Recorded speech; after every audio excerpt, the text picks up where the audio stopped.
बिस्मिल्लाहिर्रहमानिर्रहीम। अस्सलाम वालेकुम नाज़रीन इकराम, मैं हूं मखदूम शहाबुद्दीन और आप देख रहे हैं मेरा फेसबुक और यूट्यूब चैनल।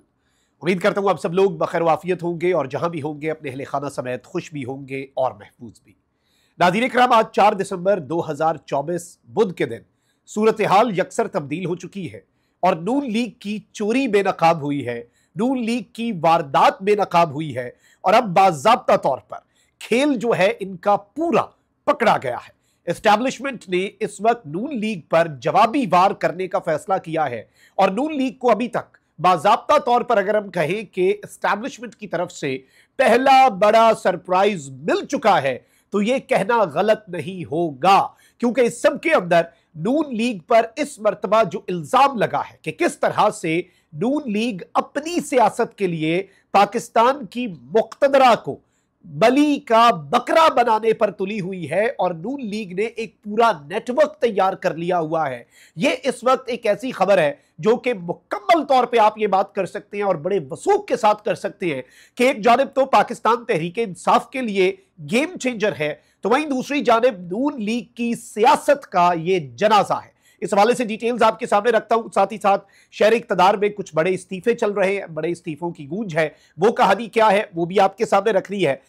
लेकिन उससे पहले, चूंकि आपको पता है कि फायरवॉल लग चुकी है, फायरवॉल के असरात को जाहिल करना आपके हाथ में है। अगर अभी तक आपने इस वीडियो को लाइक नहीं किया, लाइक जरूर कर दें।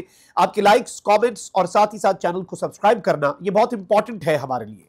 अब नाज़रीन इकराम, इस वक्त अगर हम सूरत हाल को समझे तो पिछले चंद दिनों से, बल्कि अगर हम डी चौक ऑपरेशन की स्पेसिफिकली बात करें तो डी चौक ऑपरेशन जो है उसके बाद से ही अगले ही दिन से जब शहबाज शरीफ साहब अपनी विफाकी काबीना से मुखातिब हुए और उन्होंने डी चौक ऑपरेशन और वहां पर फसादियों और फितना फैलाने वालों को शिकस्त देने का जो क्रेडिट है वो सिपा सालार जनरल आसिम मुनीर को दिया, तो मैंने उसी वक्त ये बात कर दी। बहुत से लोगों ने इसका उस वक्त अपने हिसाब से तज्जिया किया, लेकिन मैंने उसमें ये बात कही थी आपके सामने कि ये सियासत खेल गए हैं एस्टैब्लिशमेंट के साथ और अपेरेंटली ये लग रहा होगा कि ये इसका क्रेडिट दे रहे हैं, लेकिन बेसिकली ये चाहते हैं कि चाहे पॉजिटिव या नेगेटिव, क्रेडिट कहें या ब्लेम कहें, इसे आप तारीफ कहें या मलबा डालना कहें, नून लीग ये बैगेज जो है अकेले नहीं उठाना चाह रही। फिर उसके बाद हमने देखा कि नून लीग ने लगातार बयानियां बनाना शुरू कर दिया कि रियासत ने कुचल दिया इनका सर, ये हो गया वो हो गया। फिर इसीलिए मोहसिन नकवी साहब शहबाज शरीफ साहब या नून लीग को रिप्रेजेंट नहीं करते। मोहसिन नकवी साहब शहबाज शरीफ से ज्यादा पावरफुल है और वो इस वक्त शहबाज कैबिनेट का हिस्सा तो है, लेकिन वो आप कह सकते हैं कि ऑटोनॉमी इंजॉय कर रहे हैं, आजादी है उनके पास, क्योंकि वो आजाद सेनेटर हैं फैसल बाडा साहब की तरह। अब मोहसिन नकवी साहब की वजारत ने एलामिया जारी किया और उसमें सब कुछ पीटीआई के खिलाफ था, सिवाय एक पैराग्राफ के जिसमें लिखा गया था कि फौज आर्टिकल 245 के तहत बुलाई गई और फौज जो है उसका बराह रास्त मुजाहिरीन के साथ या अवाम के साथ कोई तसादुम नहीं हुआ। फौज का कोई इंटरेक्शन अवाम के साथ इस तरह का हुआ ही नहीं जहां पर फौज को कोई एक्शन लेना पड़ जाए। अब इस चीज को आपने ज़हन नशीन रखना है। फिर इसके बाद स्टेटमेंट्स हुई, इवन फैसल वाडा साहब ने shut up call the live TV channel पे बैठ के शहबाज शरीफ साहब की कैबिनेट के फेडरल मिनिस्टर को कि ये रियासत रियासत कहना छोड़ो और हुकूमत कहना शुरू कर दो। ये जो तुम लोग बयानियां बना रहे हो और एक मुल्क की सियासी जमात के सामने मुल्क की फौज को और मुल्क के इदारों को लाकर खड़ा कर रहे हो, ये हरकतें जो हैं इनसे बाज आ जाओ। फिर हमने ये भी देखा कि लगातार राना सनाउल्लाह भी ये स्टेटमेंट दे रहे हैं कि जी बुशरा बीबी की बातों का जवाब इदारे दें, इदारों के मातहत हम हैं, हमारी हुकूमत इदारों के मातहत है, इदारे हमारे मातहत नहीं है। यानी वो मुकम्मल तौर पे इस डगर पे चल निकले। लेकिन अब एक तरफ तो पाक फौज के जो साबका अफसरान है, देखिए वो एक बहुत इंपॉर्टेंट ओपिनियन मेकर का किरदार अदा करते हैं और वो सोच जो है, देखिए सोच वही होती है इदारे के अंदर और सोचने का, चीज़ों को एनालाइज करने का जाविया भी वही होता है। जाहिर बात है आज जितने हाजिर सर्विस है वो इन्हीं के या तो जूनियर रहे होंगे या इनके शागिर्द रहे होते हैं।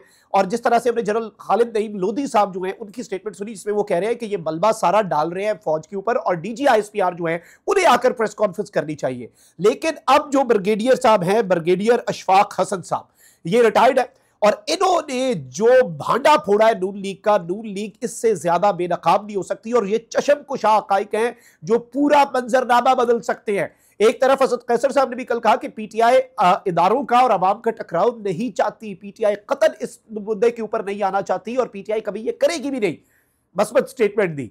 और इस सब के अंदर इमरान खान साहब भी बार बार ये बात करते आए हैं, अडियाला जेल से जो ट्वीट्स आते हैं उनमें कि ये पीडीएम का टोला नहीं चाहता कि पीटीआई और एस्टैब्लिशमेंट के दरमियान कोई बात हो। जब बात होने लगती है तो ये कुछ ना कुछ खराबी कर देते हैं। अब उसमें हम हमेशा सोचते थे कि जब इस तरह की कोई बात हो रही है तो अचानक से बंदे उठाना शुरू हो गए, अचानक से बंदे अगवा होना शुरू हो गए, ये सब कुछ। अब यहां पर ब्रिगेडियर अशफाक जो है उन्होंने एक बहुत बड़ा क्लेम किया है और ये क्लेम नून लीग के लिए एक चार्जशीट से कम नहीं है। कहते हैं कि जी फैसल वाडा के बयान से इत्तफाक करता हूं कि हुकूमत आग लगाकर इसका मलबा रियासत पर डाल रही है। यानी कि स्टेट पर इस वक्त जो मलबा डाला जा रहा है वो स्टेट ने नहीं डाला, वो आग जो है वो हुकूमत खुद लगा रही है ऑन पर्पस और उसका मलबा रियासत पर डाल रही है। खाली डी चौक का वाकया नहीं। अब यहां से कहानी शुरू होती है।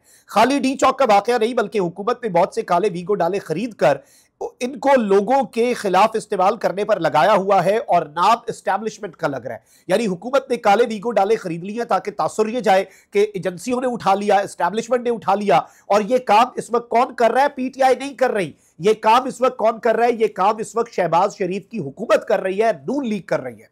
अब इसके साथ ही साथ कहते हैं कि ये नहीं चाहते कि पीटीआई के खिलाफ पीटीआई के हालात जो है वो एस्टैब्लिशमेंट के साथ ठीक हो।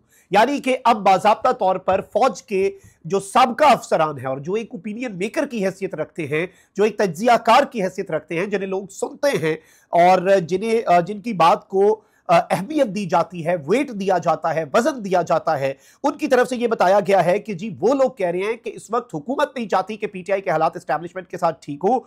वसूख से कहता हूं कि यह पीटीआई बामुकाबला रियासत नहीं, हुकूमत बामुकाबला पीटीआई है। यानी कि इस वक्त बाज़ाब्ता तौर पे इन्होंने ये बात कर दी है कि इस वक्त हुकूमत का पीटीआई से फंडा है, रियासत का, स्टेट का, इदारों का, फौज का, एजेंसीज का, पाकिस्तान तहरीक इंसाफ के साथ किसी भी किस्म का कोई फंडा, कोई लड़ाई नहीं है। जागते रहें, किबला दुरुस्त करें और अपनी अफवाज के खिलाफ प्रोपेगेंडे में मत फंसे।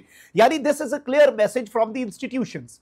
ये बेसिकली इंस्टीट्यूशंस की तरफ से मैसेज है कि जी जागते रहें और अपनी फौज जो है उसके ऊपर एतमाद रखें। जो कुछ हो रहा है वो नून लीग की तरफ से हो रहा है। नून लीग जो है वो साजिशों में मुलव्विस है। नून लीग अपनी फौज को अपने अवाम के साथ लड़वाना चाहती है। नून लीग नहीं चाहती पीटीआई और एस्टैब्लिशमेंट के हालात ठीक हो। इसमें जो चार्जशीट है वो ये है कि नून लीग ने वीगो डाले रख लिए हैं और इन्होंने वीगो डाले खरीद कर उन्हें बंदों को उठाने पर लगाया हुआ है ताकि तासुर और सारा ब्लेम जो है वो एस्टैब्लिशमेंट के ऊपर जाए। और इस वक्त राना सनाउल्लाह की स्टेटमेंट देख लेना, कौन सा वजीर कहता है कि नहीं जी इदारे हमारे मातहत नहीं है, हम इदारों के मातहत हैं। वो इसलिए कह रहे हैं क्योंकि इन्होंने काम ही ऐसा किया है कि ये अब सारा मलबा एस्टैब्लिशमेंट पर डाल रहे हैं। लेकिन इस वक्त जो चीजें हो रही है उनसे क्या लग रहा है? उनसे ये लग रहा है कि एस्टैब्लिशमेंट ये मलबा अपने ऊपर डलवाने को तैयार नहीं, बल्कि एक और चार्जशीट जो है वो नून लीग को थमा दी है।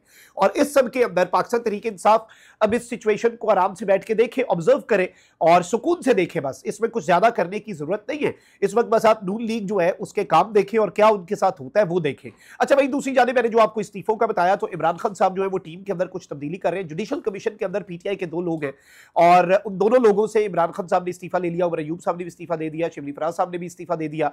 और अब इस सब के अंदर इमरान खान साहब जो है वो नए अरकान जो है वो जुडिशल कमीशन के अंदर भी लगाने जा रहे हैं। This is also a very big development.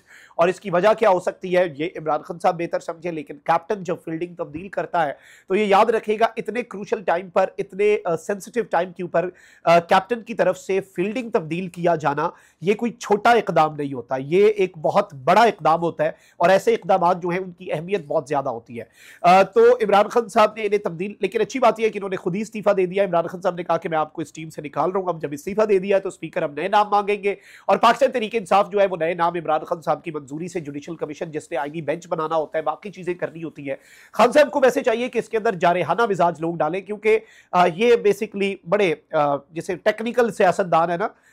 इस वक्त इस जुडिशल कमीशन में वोट का तो फायदा कोई नहीं है, क्योंकि उन्होंने जुडिशल कमीशन बनाया ही ऐसे है कि 2 वोटों से फर्क ना पड़े। लेकिन कम से कम ऐसे लोग तो हो ना जो दबंग हो, वहां पर कम से कम रोला तो डाले ना, वहां पर बात तो कम्युनिकेट करें, ताकि कल को चीजें ऑन द रिकॉर्ड रहे कि जुडिशल कमीशन इजलास का जो इजलास है उसके मिनट्स के अंदर तो चीजें लिखी जाएं। तो गालिबन इमरान खान साहब इस तरह के लोग जो है वो इन द कमिंग डेज आप देखेंगे कि ऐड कर सकते हैं। कमेंट सेक्शन में राय का इजहार जरूर करें। अपना बहुत ख्याल रखें। अल्लाह निगहबान। पाकिस्तान जिंदाबाद।